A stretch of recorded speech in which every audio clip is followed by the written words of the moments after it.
মেয়েটি শুধু এক বাটি সাধারণ পাতলা খিচুড়ি রান্না করেছিল, কিন্তু সেই খাবার অপছন্দ করা সিইওর ক্ষুধা বাড়িয়ে দিল। বাড়ির সব কাজের লোক অবাক হয়ে গেল, কারণ এর আগে সিইও 100রও বেশি নারীকে চাকরি থেকে বের করে দিয়েছিল। এই প্রথম কেউ তার মন মতো খাবার বানাতে পারলো। কিন্তু মেয়েটি যখন সিইওকে আরেক বাটি খিচুড়ি দিতে যাচ্ছিল, ঠিক তখন তার জামার বোতাম খুলে সোজা সিইওর বাটিতে পড়ে গেল।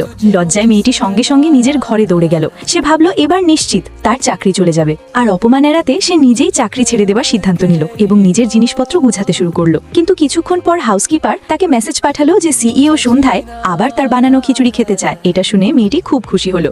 সে বুঝতে পারলো তাকে চাকরি থেকে বের করা হয়নি, তাই সন্ধ্যায় সে খুব যত্ন করে আবার এক বাটি খিচুড়ি রান্না করলো। সেই খিচুড়ি খাবার পর 5 বছর ধরে অনিদ্রায় ভোগা সিইও জীবনে প্রথমবার শান্তিতে ঘুমালো। তখনই তার মনে পড়লো বাড়ির প্রতিটি ঘরে নজরদারি ক্যামেরা লাগানো আছে। সে মেয়েটির ঘরের ক্যামেরা বন্ধ করতে গিয়ে হঠাৎ শুনে ফেললো যে মেয়েটি তার বন্ধুর সঙ্গে মজা করে বলছে যে সে ন্যানির কাজ করতে এসেছে শুধু সিইওকে বিয়ে করে আরামে থাকার জন্য।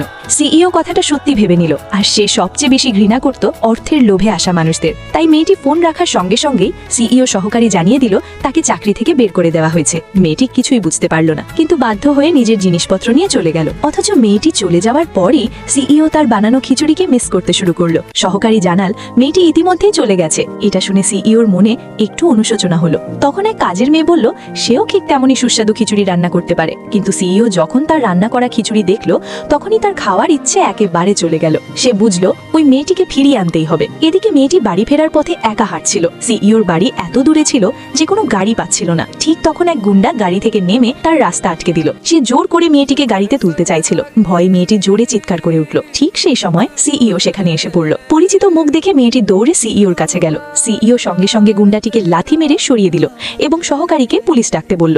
গাড়িতে ওঠার পর মেয়েটি সিইওকে জিজ্ঞেস করলো কেন তাকে চাকরি থেকে বের করা হয়েছে। তখন সিইও তার বন্ধুকে বলা কথাগুলো আবার বলল। মেয়েটি তখন বুঝতে পারলো সিইও ভুল বুঝেছে। ভুল বোঝাবুঝি মিটে যাওয়ার পর সিইও তাকে আবার বাড়িতে ফিরিয়ে আনলো এবং পুনরায় চাকরিতে রাখলো। কিন্তু বাড়ির সেই কাজের মেয়েটি এটা দেখে খুব অসন্তুষ্ট হলো। পরের দিন সকালে সিইও মেয়েটির বানানো নতুন খাবার খেয়ে তার রান্নার খুব প্রশংসা করছিল। ঠিক তখনই তার মা ঘরে ঢুকে বললেন যে মেয়েটির রান্না করা খাবার নাকি নোংরা। আসলে সেই কাজের মেয়েটি মেয়েটির বিরুদ্ধে মিথ্যে অভিযোগ করেছিল যে সেই খাবারের মধ্যে ক্ষুধা বাড়ানোর ওষুধ মিশিয়েছে।